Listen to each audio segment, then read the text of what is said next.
armas. Fue una labor que daría un extraño y último giro en la historia de los samuráis y la esvástica.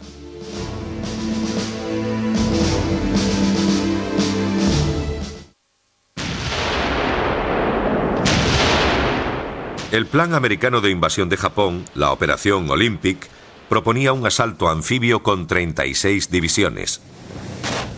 La segunda división de marines encabezaría la invasión. No aparecía ninguna mención en los planes después del día D. Se suponía que la división sería completamente aniquilada.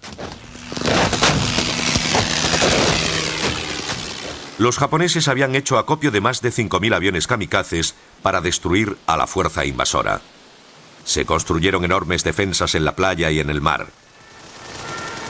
El portaaviones submarino I-400 estaba listo para salir a la superficie y sorprender a los portaaviones de apoyo de la Marina americana. Se estimaron unas 100.000 bajas en los primeros desembarcos.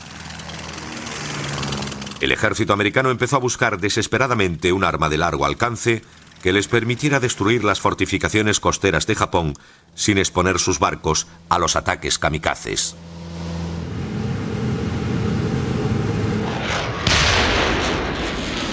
En los meses previos al día D, Hitler había intentado trastocar los preparativos aliados usando una nueva y sorprendente arma, el cohete de crucero V-1. Se habían lanzado más de 10.000 solo sobre Londres. El V-1 era un cohete sin piloto que transportaba 1 tonelada de alto explosivo. Estaba impulsado por un revolucionario pero ingeniosamente sencillo motor a reacción. Cuando el V-1 era catapultado a alta velocidad, el oxígeno inflamable entraba en el tubo del reactor. Mezclado con gasolina de baja calidad, producía una mezcla explosiva que proporcionaba al V-1 una velocidad de 650 km por hora y un alcance de 240 km.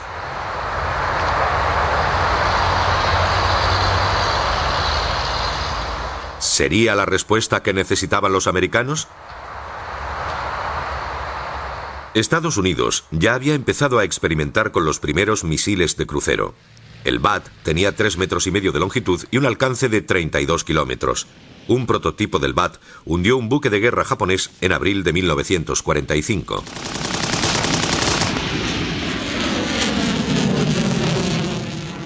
A principios de 1945, los V-1 capturados fueron enviados a Estados Unidos para su estudio. Demostraron que se podían fabricar en serie para usarlos contra Japón. La Marina norteamericana bautizó a su V-1 como Loon. Para el ejército norteamericano era el Thunderbird. Se fabricaron 1.200 copias americanas.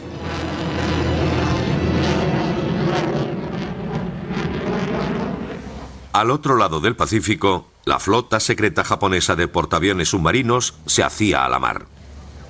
La Operación Hikari, el plan para lanzar los bombarderos Seiran como kamikazes contra los portaaviones norteamericanos, se programó para el 17 de agosto de 1945.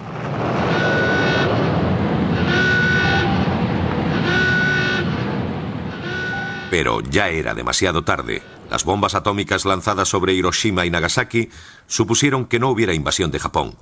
Ni los kamikazes Seiran ni las copias americanas del V-1 entrarían en acción.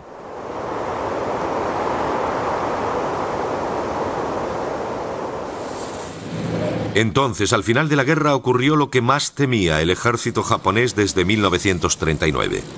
El 9 de agosto de 1945, Rusia declaró la guerra al Imperio nipón.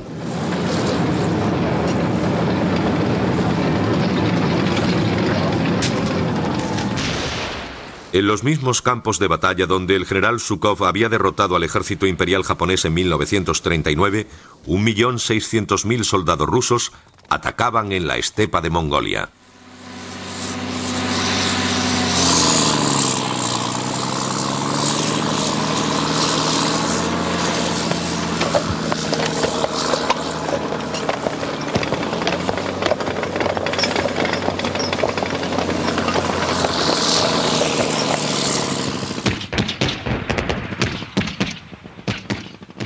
Rompieron las defensas japonesas y las unidades del Ejército Rojo entraron en las ciudades de Manchuria y Corea del Norte ocupadas por los japoneses.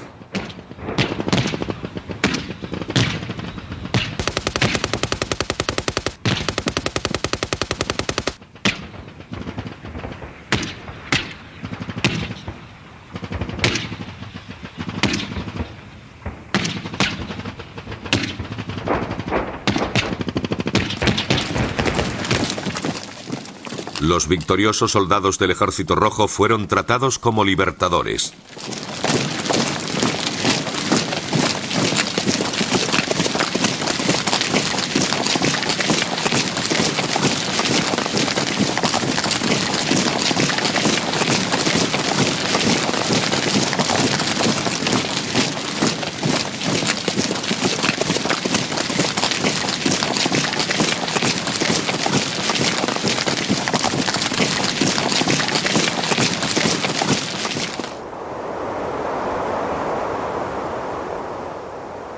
El ejército japonés fue derrotado. Más de 1 millón de soldados pasarían años en los campos de trabajos forzados de Stalin.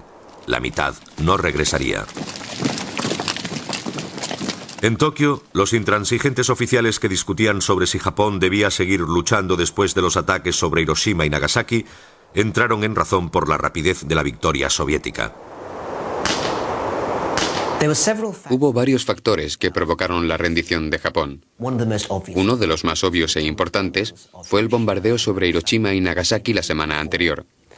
Este nuevo tipo de arma creó una devastación sin precedentes.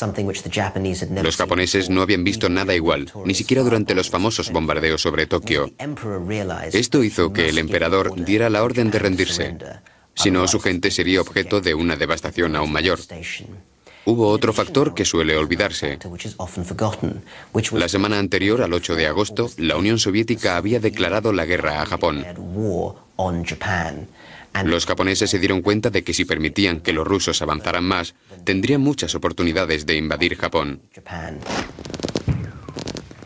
La amenaza de la invasión soviética fue suficiente para convencer a Japón de que era preferible rendirse a los americanos. La bomba atómica fue el factor determinante de la rendición japonesa.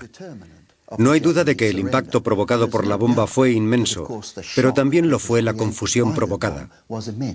Los japoneses sabían que algo terrible había ocurrido en las ciudades de Hiroshima y Nagasaki, pero no sabían exactamente el qué. Las emisiones por radio de los aliados, refiriéndose a la terrible arma, no les aclaraban nada. Fue en medio de aquella confusión cuando los rusos declararon la guerra y atacaron Manchuria. En aquel momento, los japoneses supieron a ciencia cierta que no podrían sobrevivir a los rusos y los americanos al mismo tiempo.